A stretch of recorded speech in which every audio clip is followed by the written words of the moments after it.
All right, let's get moving since we've got a lot to cover. We've got a little bit of time for a couple people. Jeff, you want to make sure we call the roll and let's call this meeting to order? Yes. Commissioner Martin. Present. Commissioner Abbott. Present. Commissioner Langley.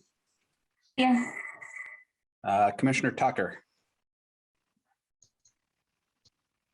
Present. We have 3 voting members and a non-voting member present. Okay. We wanted to modify our schedule a little bit because we've got Greg with us, whose tenure today is shortened. And we wanted to get this discussion about the North Park together first. So I'm going to arbitrarily swap items 2 and 3. And as it turns out, I think that will be more appropriate because the North Park TIF will have a significant impact on our budget discussion going forward. So Jeff, do you want to kick this off in terms of the North Park update? Let people know where we're at and we'll get Greg involved.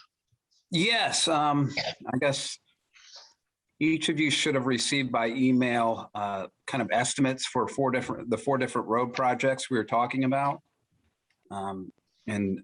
And so we were waiting on that in order to begin in earnest the discussions about issuance of bonds for some of those projects. Greg Garataz is here.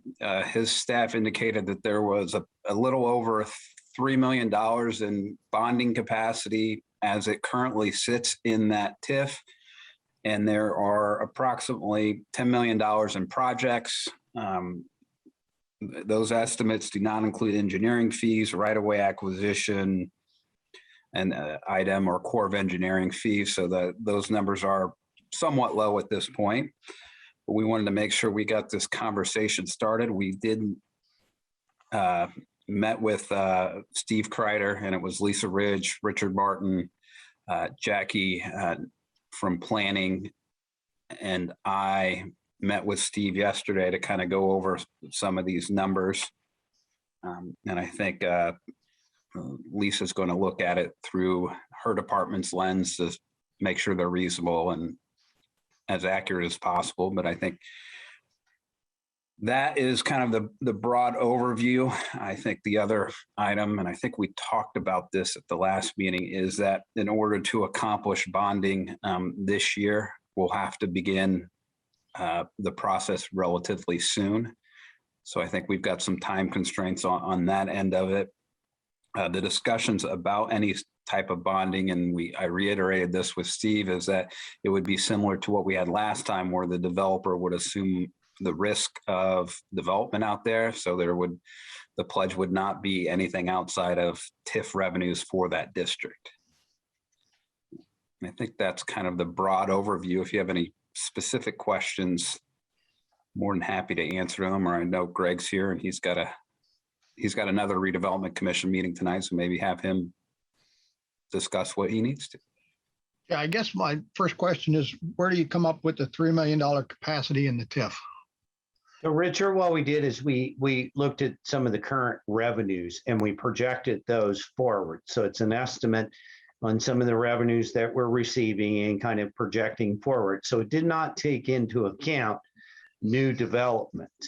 So Okay. Now what Jeff and I talked about is we would do this similar to what we did in the Cook development, was that we would decide what our appropriate bond size is going forward, that we're willing to have the developer guarantee and take the risk on.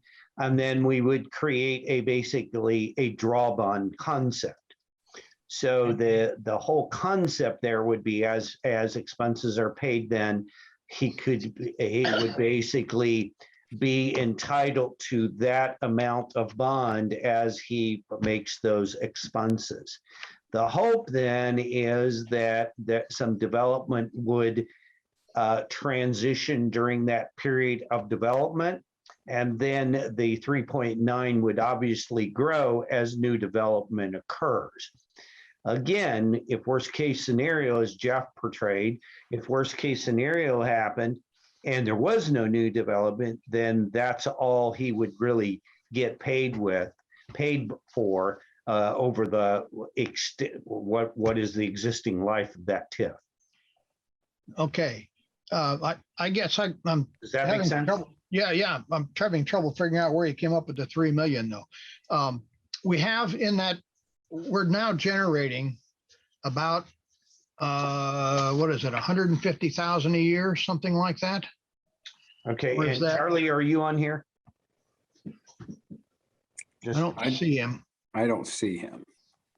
okay, he was probably on the phone, but 1 second, because he's got the information. So but what we did, and remember, we just did this over the last 8 hours. Right. So we took if that, I think it was over the last 3 hours. And so we took the pre-existing revenues, kind of brought that up, and then leveraged that for the life of the TIF. Okay. Okay, and said, based upon the best we can do at this point in time, 3.9, and obviously that's got a lot of give and take in it. That was Right. just a ballpark. Right.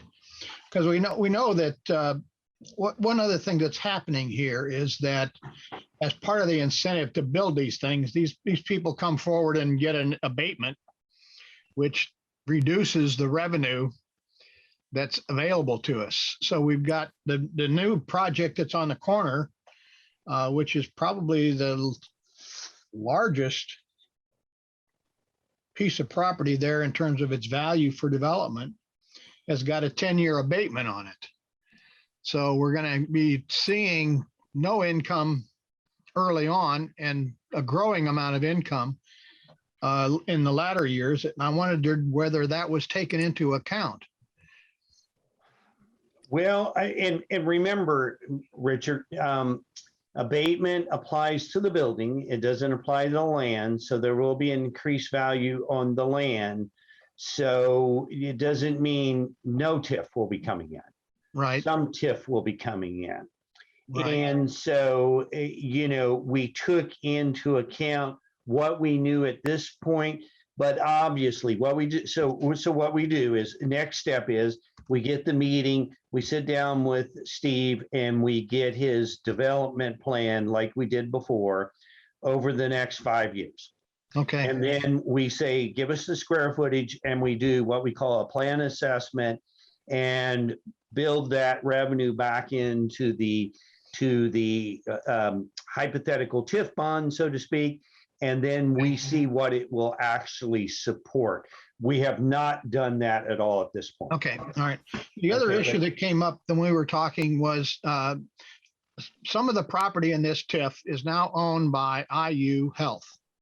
Yeah. And in fact, they have 2 facilities there now.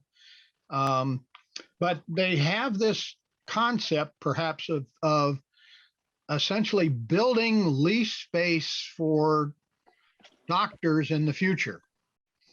So that the question was, when does their transaction with these private entities move that facility or property out of the not-for-profit category into something that we generate tax revenue from? And I think it would be in the event either the lease or the building is sold. Now, remember, I work in a lot of counties. A lot of things have been developing, such as, payment in lieu of taxes, modified abatement schedules, and some things like that. So if you ever want to talk a little bit out of the box, we got a lot of different tools in the box nowadays. Okay. Okay. And maybe that's one of the critical things that we want to all talk as a group about, because maybe there's some ways to make some of these. I'm working on very, very attractive projects in Hancock County, the fastest growing right now with development. that there is in the state of Indiana. Right. So, and we're doing economic development payments now on projects. So there's lots of fun things going on.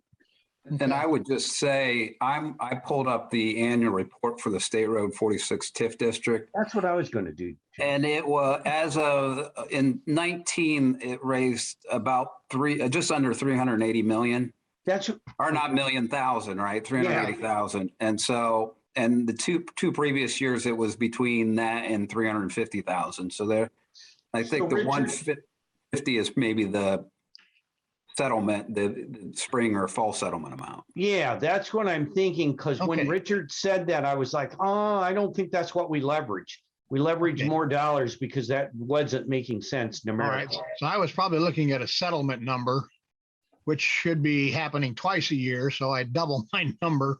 Mhm. to get Double the- your money. Yeah, double it up. Okay. So we may have, it may look better than what I thought it was at this point. Yeah, so don't get scared. I think we've got a great product here. Right. So in terms of how we could schedule this, we could do a bond this year for roughly 3 million Or more. or more, have that available, have them start on their projects. Since we're going to fund them all out of the TIF, I don't have to worry about federal whatevers. We'd have to do the state stuff, get the project rolling. If there were other costs incurred, we would have TIF. I'm assuming we're going to have a little more income than the TIF than the bond obligation. So we would have a little more capacity later on, particularly as things like this abatement percentage go down. We're going to start getting more revenue out of that property as well. So that anything else that would occur, we could start thinking about paying for. So some of the smaller projects. Okay, there- or Richard, I guess the concept was that maybe what we could do is, let's say we just hypothetically approve a not to exceed $8 million bond, okay? And as I told you, it would be a draw bond. So we could easily put some triggers in there that, if Steve starts spending, if he spends first $1 million, then that becomes 1 million subtracted from the 8.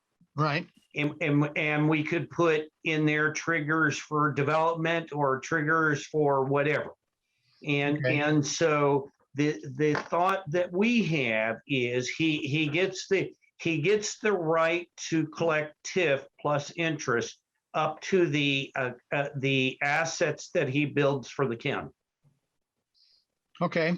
Okay, and it's a draw bond concept. And it can have some checks and balances in there if we want for the county, but we're all protected. And if he builds $1 million worth of assets, he gets the right to collect $1 million worth of TIF, and we get the $1 million asset. Okay. So the goal would be a constant win-win at a reasonable cost. Can I ask a question? Sure. What projects are we referencing? Looks like these projects are all road projects. They are all these 4 are all road projects. Yes. Okay, and so unless the road spurs development, the construction of the road doesn't necessarily get us anything with regard to increment. Is that correct? Correct. It would be development attached to the road. Road, okay. Absolutely. And if he has $3 million of bonding capacity and we have $10 million of roads here, and I'm assuming that he controls all the parcels that these roads are going on, is that correct? Yeah. Not quite, but close. Okay, and then I noticed in this one, the State Road 46 Stone Branch Connection 1280, which is I think, this little piece down here. Is that right, Jeff? Yes. Okay, he has nothing in there for sewer. That's all zeroed out. That road Right. road doesn't need any sewer hookup? Well, we don't know. And whoever develops the property would be required to do it. In fact, when we talked about that, that's the light or the kind of the fuchsia one, which is in the lower left corner. Yes, Right. That property is now owned by IU Health. And they have indicated, at least to Jeff, that they don't have any interest in doing anything there yet. So that would be kind of a real low priority for us, and they're not interested in doing it at this point, which would Okay. mean I just don't see the value of it's not building. gonna, a road. it's not really gonna happen. Okay, Well, that's They're fair. interested. I just want don't- to, I think I need to clarify. The fuchsia Yes. one is actually the project number 3, the stone carvered Woodyard Road connector, Right. Okay, the 700. And so the West State Road 46 Stone Branch connection 1280 is actually the lighter blue one that connects Stone Branch to that subdivision. okay. And we don't think we need sewer there? Any sewer there would be done by the developer of the properties along that. Okay, I get that, but in my experience, Christy, correct me if I'm wrong, when you put in a road and you don't put the infrastructure in under the road before you put the road down, then when you put the infrastructure in, you tear up the road. In order to do it. The sewer connection would come from the south, not along the road. That's about a 24 acre parcel there, which is south of that road. The road itself is on the north side of the developable parcel. So the sewer would come from the south. There's actually a manhole on the southeast corner of that parcel it's pre-existing. That would be where the sewer would run into this parcel. From the North Curry Pike Road? Yes. So we'd have to have some kind of easement for it to run along that property? Well, that would all be part of the agreements here, because all that property is owned by Steve, and he would, when they sell that property for development, that development plan will include running the sewer down to that manhole or however close it gets at the time. So that part of it would be developed because I believe there's a manhole up at the end of the existing, I don't know what you call that road, the one which is running north from the North Curry Pike. The one that's like half gray and half red? Yeah, Okay, I believe there's a sewer connection up there, and you'll notice that he does have on the red line, what did he call that? I'm assuming that's the north part. Bluebell Court Stone Branch connection. That Yeah, north okay. one, you'll notice that he's got sewer running down to that. Right, I just found it really interesting that he has sewer in every single one of these road projects except that one. Oh, yeah, because and he didn't put it there because we wouldn't be running a sewer along that road. Unless we developed on the other side of it more closely to that subdivision. There is I don't believe in the PUD plan, there is any development there. That's part of the green space in the plan. There's no development up there. Okay, I mean, it's part of a buffer between that and that thing up there, at least as I recall in the PUD, because there's a green space plan that goes with that PUD, which sets aside buffer areas around the perimeter and interior to it for specific green space dedication.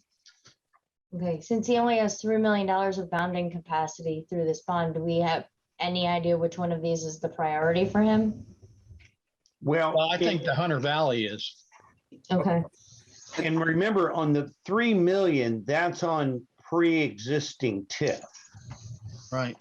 So if we want to include new development in the projections to fall online in year 2 or 3 or 4, once we get Steve's development plan, then the 3 million would go up. Right. Okay, And I think that's also, you wanted it to. I think that's also why I would recommend and that we do not pledge any money other than TIF revenue to pay off the bond proceeds. Correct. Right. To me, if he spent, and we'll look at the bond that just ended, he spent, I think that was a $7 million worth of projects, and the revenues just never came in. So he took the risk that the development was or was not going to occur, and when it didn't occur, he had to pay for it. Right. And I think that's the same scheme we would want to continue. Right. And I expect from our discussions with him that any development that's going to occur here is going to be multifamily residential. Oh, really? Yeah, there doesn't seem to be a market for much else at this point. But if Well, So it's that's why we've got to residential, think about the 25-acre TIF, residential TIF option here. yeah, because if Greg, does multifamily, if it has no retail component, Multifamily usually is taxable in a TIF, okay, not residential and not duplexes and that. Right. But multifamily is. So, Yeah. and that I think is probably that's where our market is here right now. We're building multifamily like crazy. That's what I've been bringing my boat down. I've seen that, or my jet skis. So, Some people think we're overbuilding, but it seems to get filled up somehow. so I mean, we've got a lot from the TIF standpoint. We've got some work. We need some projections from Steve. We need to rework the numbers, and then we could start setting some bond limits, whatever is satisfactory to the redevelopment commission and everyone. Yeah. So. Now, I guess the last question we have, suppose tonight they decide that they are going to annex part of this property, which would take effect in 2024. Is that correct, Jeff? Yes. Okay. As long as have it committed prior to that, then any development on the areas that would get annexed would be part of any increase in value on the land that is annexed would be part of the TIF revenue for the bond that we committed prior to that 2024 date. Is that correct? Yes. Okay. All right. Just wanted to make sure we couldn't get waylaid there. All right. Nope, they will just layer on top. All right. Do we get the city increment too? No, we do not. City Okay, gets so they get their own, it's a increased value up to the county rate. They get everything over that. I wouldn't say county rate. I would say the rate which exists there at this time, because as you know, that's a pancaking of township, library, and whatever else. Right. So Right. not just the county's 33 pennies or whatever. Right. What we lose is the fire district rate on that piece of property, I guess. Because it goes out of it's no longer in the fire district. It becomes city And fire. unless there's $1 billion, Jeff, is there $1 billion Well, in I that? think he's saying fire district. I think he means the township fire rate. Yeah, township fire rate. That makes That sense. is- You're That correct. is not in the fire protection district. Yeah. Right, Although right. Right. Some of Okay. it may be. 'Cause Yeah, 'cause Bloomington it's- Township. Yeah, it's in Bloomington Township, so it's Yep. that part of it would be. Yeah. But I don't think it's going to be that much money at this point. That would also be Steve's risk. Yeah. Yeah. Okay. All right. So what do we need to proceed with the next step here? I guess what we need is, is some kind of confirmation that we want to go to the next level and start working out the TIF plan. And Jeff, I guess we're probably going to need to get Barnes and Thornburg, Bruce Donaldson involved to get some of the declaratory started, because that, as you know, that has to go through all of the bodies. commissioners, council, planning commission, all of that. So in order to do the rest of this, I believe we've got a pretty good schedule we still have to go through. Yeah, okay, so what's our financial obligation to get all of the i's dotted and the t's crossed before we've actually got a bond? I have no idea, but I would say it's based upon, it's a reimbursement agreement with Steve. Well, we're gonna have some upfront costs. We're gonna have to do things. Well, but that's what I'm saying is we can give some estimates, but Steve, but I think we'd still enter into an agreement where he would reimburse for the upfront cost. For the upfront costs, Yes. because it's That's what gonna I'm come saying. out of, well, but it's gonna come out of TIF revenues. It just comes out of TIF revenues. Correct, but I it's was just still, trying to make sure I understood the amounts. yeah. We'd have to put some, I don't know at this point, Richard. Okay, we talking less than $100,000? I think so. In Okay. combined, yes. Okay, because we got bond fees and all that other stuff that would come in there. Okay. Correct. All right, so we need a motion to proceed. How much specificity do you need in the motion, Jeff?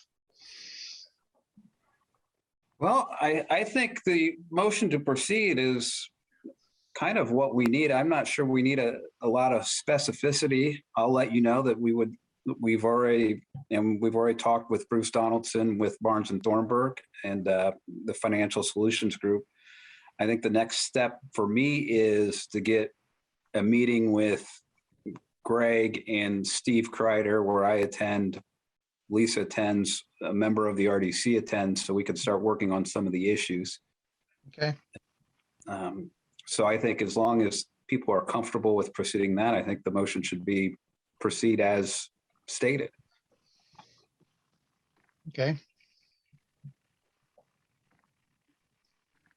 So Okay, does just someone be- want to make that motion? I just want to be clear before I move to Yes. proceed that we're not agreeing to do anything at this point. We're just agreeing to explore it further. Yes. Okay. Yes, that All right, that well is then- my understanding. All right, I will move that we proceed as Jeff outlined. We have a motion. And I will second with a similar comment to Lisa's, because that development agreement is key to the if we're willing to finance, right? And so we did this all the time in Noblesville, similar to what Greg's talking about with several commercial developments. And if the assessed valuation did not perform, then they cut us a check annually. And so, but that development agreement was key to whether we were even interested in talking about bonding. So I think it's the imperative for us to understand the ins and outs of that as well. But I do second Lisa's motion. Okay, all right. We have a motion and a second to instruct Jeff to proceed with further investigations of a bond for the 46 TIF district to be completed yet this year or at the very latest early next year. And Jeff, would you call the roll, please? Commissioner Martin, Yes. Commissioner Abbott, Yes. Commissioner Langley. Yes. Motion is approved, 3-0. Okay. All right. And Richard, thanks again for moving this up, and yeah, I'll get to my next redevelopment commission meeting. So, All right. Thank you Thank for you. taking the time to visit with us today. yes, thank Very you. helpful. See y'all. Okay.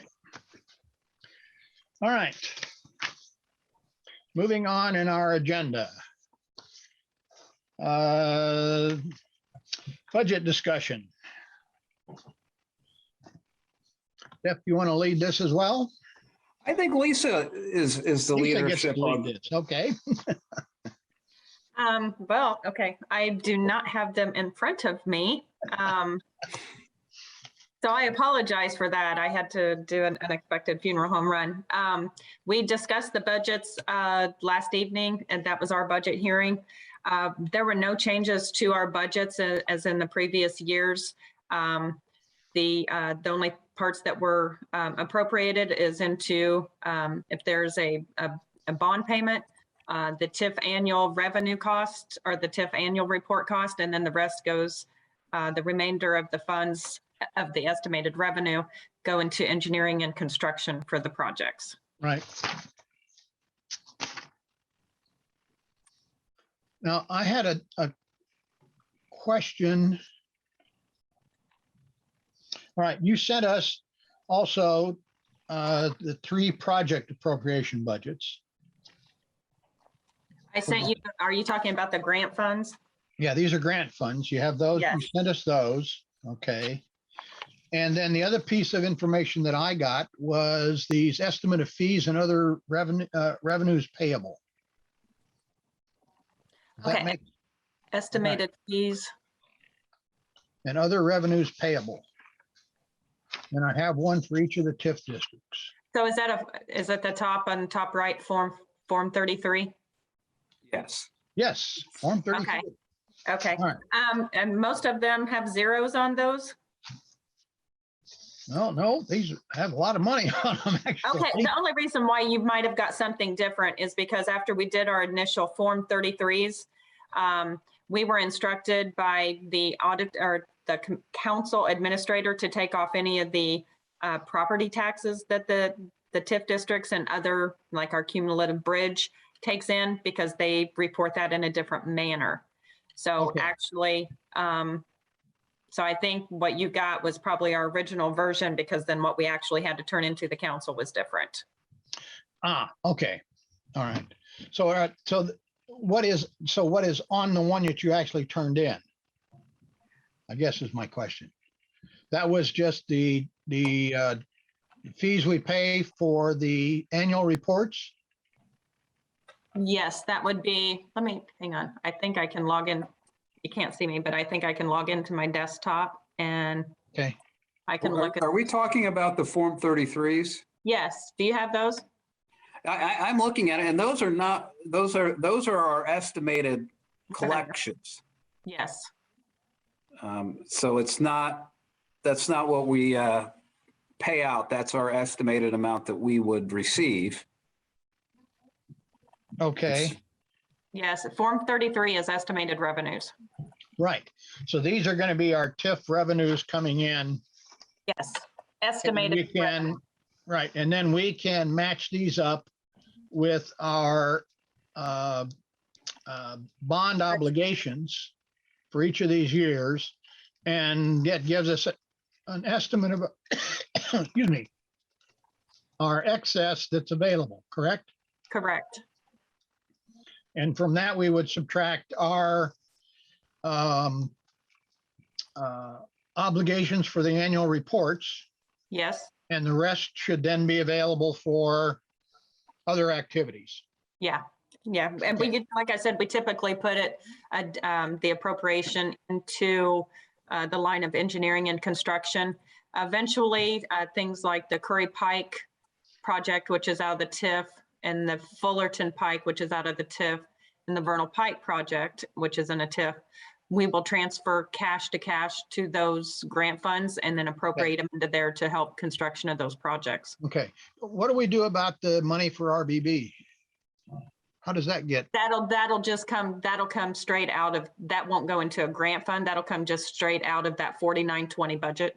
Okay, just like it was, as if Yeah. it were a fee that we were paying for the annual report kind of stuff. Yes. Yep. Okay, all right. Okay, Is that on this budget? It's under STEM, I believe. Oh, there, I got it. Thank you. okay. All right. I have the Right. budgets up if you have any other questions on them. No, I think I'm in pretty good shape with things. Now, I guess my other question is on the Fullerton Pike. We've been accumulating funds there, and you're using part of those funds to pay for engineering and that kind of stuff on that project? Yeah, Fullerton Pike Phase 3, we just now entered right-of-way acquisition. Okay, And part of that is also being paid for from the Major Bridge Fund. okay. A large portion is from the Major Bridge Fund. The largest portion is from the major, in fact, most of it. Well, and you have to remember in the fiscal year of when we build that also, we have 2.7 that is allocated with MPO funds. Right, okay, okay. Are there any other projects we've got allocated with MPO funds right now? Is that the only one? Yes, that falls within the Vernal Pike, does not have any associated with it, or neither does Curry Pike. Those are all Group 3 funding that we received from NDOT. Okay. Is there any reason why we would want to think about trying to get some of the North Park stuff run through MPO funds? Particularly since the Hunter Valley is a real connector between It's Arlington and, something that we can try. They just now passed their 2022 to 2025 tip. They are out to 2026 for illustrative years. It might be something that we could try for STP funds through the MPO, but it would be after 2026 at this point. after 2026. Everything, Unless something unless- there gets delayed and they have funds available during a current year. if that happens, we would have to have had a project in there unless sometimes when there's a project, from what I understand, sometimes when there's been a project that has not stayed on course or maybe has fallen behind, Right? we're not notified of when that happens to where we can ask for those funds. Typically, it just goes to another, if it's already allocated to city projects, it just goes to another city project. I'm told that's kind of the way they've always handled it out of consideration. Okay, and am I correct, Jeff, that none of their annexation plans border any of these roadways that we're talking about for North Park? Is that correct? I believe that, I I believe that the fourth one would be the one that goes, The I one thought that maybe- IU Health has? yes. Yeah, and I got the annexation map in front of It- me. They didn't take the properties along Hunter Valley. No, They took the one big chunk along Curry Pike, but we're not going to do anything with it. They didn't take anything north of Curry Pike, which is the other two. yes, I think that's correct. Okay. All right. So it doesn't look like there's anything there that we could really think about at this point. Okay, So you see that they could be taking south of a little bit of, they are taking a little bit north of 46 and up to the Curry Pike, correct? Yes, Okay, yes, okay,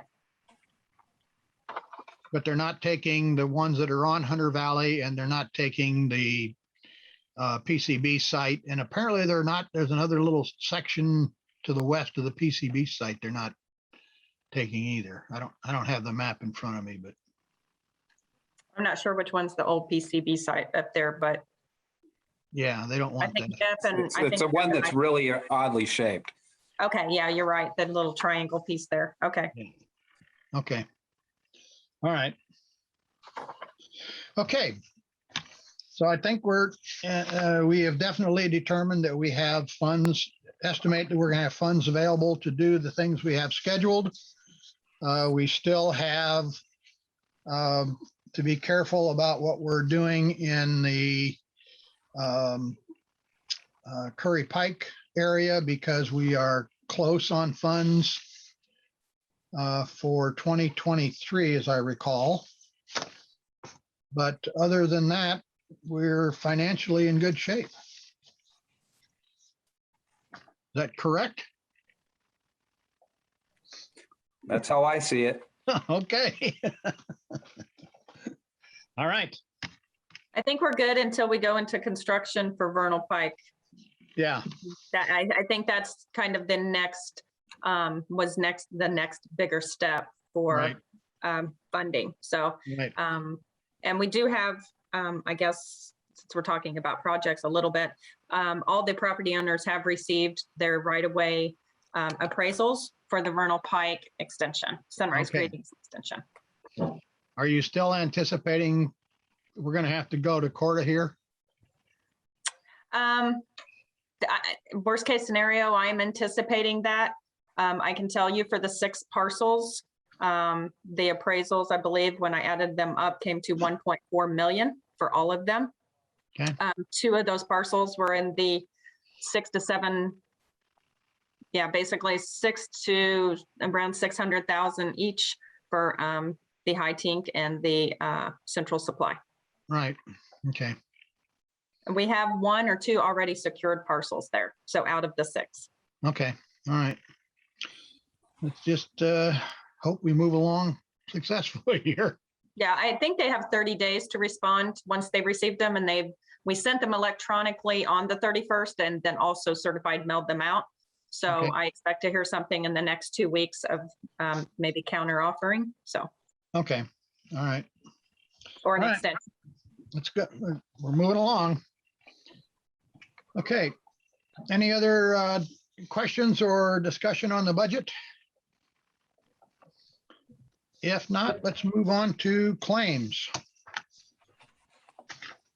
And I guess it's mistitled. It should say claim. We have one claim with DLZ for the right-of-way management for the Vernal Pike Connector Road for $5,060. Richard and Jeff, do we not need to, because we didn't approve the budget last time, we forwarded it because we need additional information. Do we need to have a vote to approve that? I think that would be, Lisa, you would appreciate a vote? Yeah. Yeah, we can do that. Usually when I report to either the commissioners or the council, I always say whether or not the RDC boards has Okay. passed budgets. Christie, do you so move? Yes, sir. I do. I so moved. Is there I'll a second? second. Okay, we have a motion and a second to approve the budget information as forwarded to the council. Jeff, would you read the roll? Commissioner Martin, Yes. Commissioner Abbott, Yes. Commissioner Langley. Yes. Motion is approved, 3-0. Okay. Thank you for bringing that to our attention, Christie. Okay, back to claims. We have a claim from DLZ for right-of-way management on the Vernal Pike Connector in the amount of $5,060. Do we have any more discussion of this claim? Do we have a motion to approve the claim? I'll move to approve the claims. A second. We have a motion and a second to approve the claim of $5,060. Please read the roll. Commissioner Martin, Yes. Commissioner Abbott, Yes. Commissioner Langley. Yes. Motion is approved, 3-0. Okay. All right, the next item on our agenda are the minutes for the previous meeting, and I must apologize to all of you for missing that meeting. I got stuck where I couldn't get access to media. There is the issue of, do we need a majority vote of the commission or a majority vote of the quorum to approve the agenda, these minutes? I think you need a majority vote of the commission. Since I was not at the meeting, I cannot vote. I will not vote on these minutes. So I would like to defer these minutes into the next meeting of the Redevelopment Commission, if that's okay with people. Okay. We will defer these to the next meeting. Okay. And do we have any public comment then?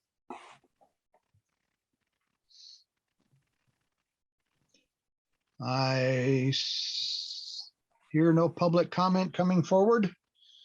Do we have staff updates?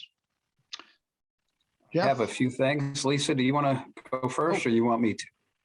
I think I've pretty well gave an update for Fullerton Pike. We're entering right-of-way acquisition for that phase 3. Vernal Pike extension or Sunrise Grading extension to Vernal Pike. That's under right-of-way acquisition. All appraisals are out. Smith Pike, Curry Pike, Woodyard Road, still moving forward with utility relocations. I'm under, Duke should be starting their relocation later this month, which is one of the biggest ones. Not hearing of any delays on that. And unless you guys have another project you would like to discuss, What's our status on closing out Profile Parkway? Actually, we reached out to the construction inspector yesterday, Paul did, to try and find out where we were at with the punch list items. I would probably also ask maybe Jeff, maybe to reach out to Jeff Kreider on the Hart Strait project. I reached out to him a couple months ago asking for that one to be closed out. Punch list items are done. And we're waiting for their final payment to be able to close that out. And I haven't received that one for a closeout, but we did reach out to Mike Levitt yesterday and asked him where we're at so we can get that project, Profile Parkway, closed out. Okay. But all the work is done there now.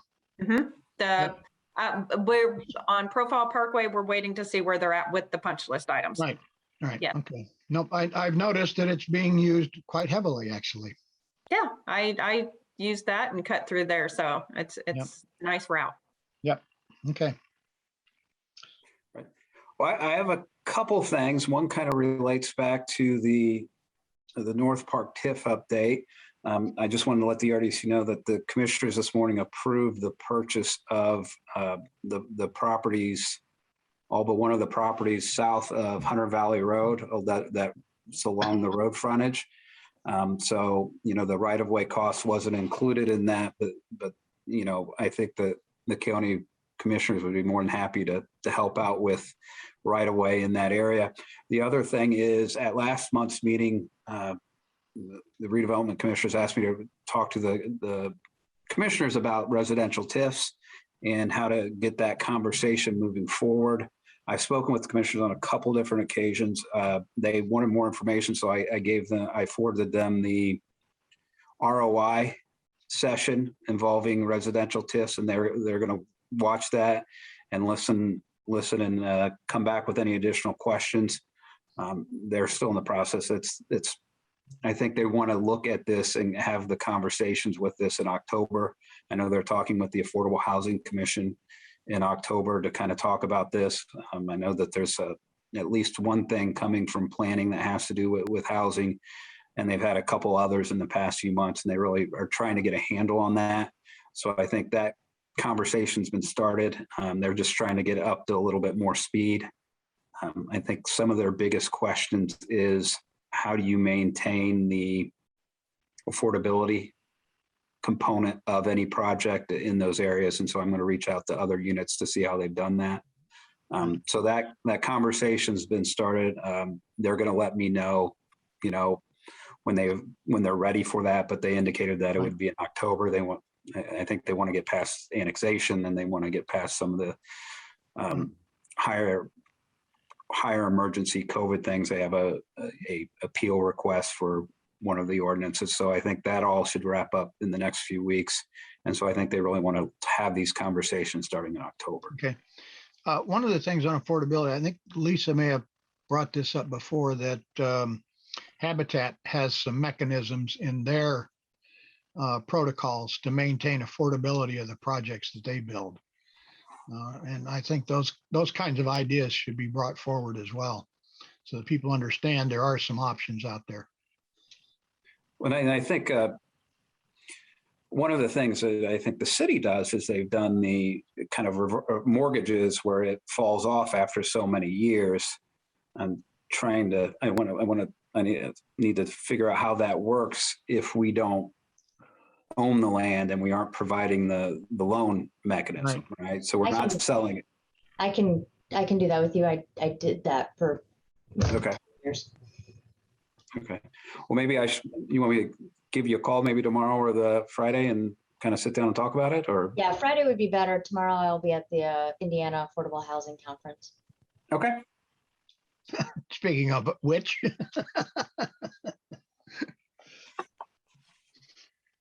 okay. All right. Staff updates are complete. Commissioner's comment. Chris, do you have anything to say other than what we've said already? I do not. Lisa, how about you? I don't. Nope. And Brad, how about you? Anything that you wanted to add? I am assuming that the answer to that is no. That is correct. That is a negative. I'm just trying to unmute. Okay. Thank you. All right. And I don't have anything else at this point. I think we're moving along. I'm glad to see that we've made some progress in the North Park area. Getting this all done this year will be very difficult. So you're going to have to put your pedal to the metal here, Jeff. Get people lined up. But I think I am very much interested in getting this Hunter Valley project complete to get the connectivity there. I think that that's absolutely essential to providing any significant development opportunities in that North Park area, a lot of which, if they occurred, would have triggered the developer having to do this Hunter Valley Road. And this relieves a tremendous burden on a developer to get moving in that area. And I think that that's really what we're interested in at this point. Okay. With that, I think we are ready to adjourn. Do we have a motion to adjourn? So moved. And Christie? can I second it? do. All right. Jeff, do we need to call a roll about this or can we just adjourn? Since I agree. I think you could just adjourn. Okay. All right. Thank you all. Thank- Thank We you. have some work ahead of us. Let's get, thanks for attending today.